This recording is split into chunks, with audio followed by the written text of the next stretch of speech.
I thank my two friends from New Jersey for managing the floor, and I want to thank my good friend, the Speaker Pro Tem, Mr. Boyle, for working with me on this important legislation.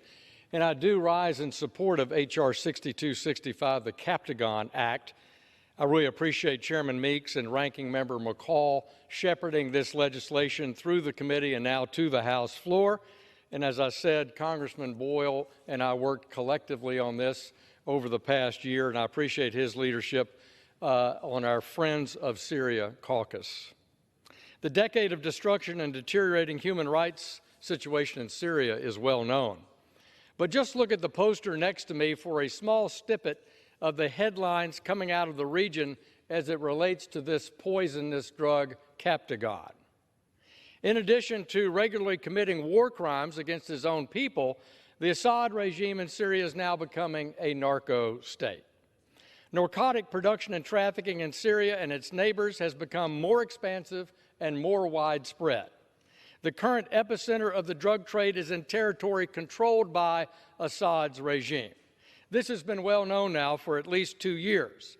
And yet, despite that, just last week, the State Department and White House failed to include Syria in their required determinations of major drug transit and major illicit drug-producing countries.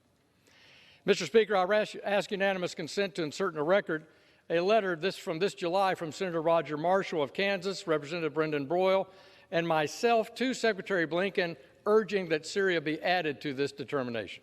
Without objection. Mr. Speaker, this recent omission tracks with the administration's diplomacy disconnect from our American values. First, earlier this year, state erred and did not include Nigeria, leaving them off as a country of particular concern for religious freedom. And now it's Syria left off as a major drug-producing country. My friends, this is why this bill is so critical and important at this time. We need an all-of-government approach to addressing Assad's regime of drug production and trafficking. Captagon has already reached Europe, and it's only a matter of time before it reaches our shores. If we do not work with our like-minded partners at first to hinder the narcotics trade and replace it with a working system of institutions that serve the Syrian people, then Assad will, in fact, add the title drug kingpin to his global recognition status as a leading mass murderer. I urge all my colleagues to support this important bill, and I yield back the balance of my time.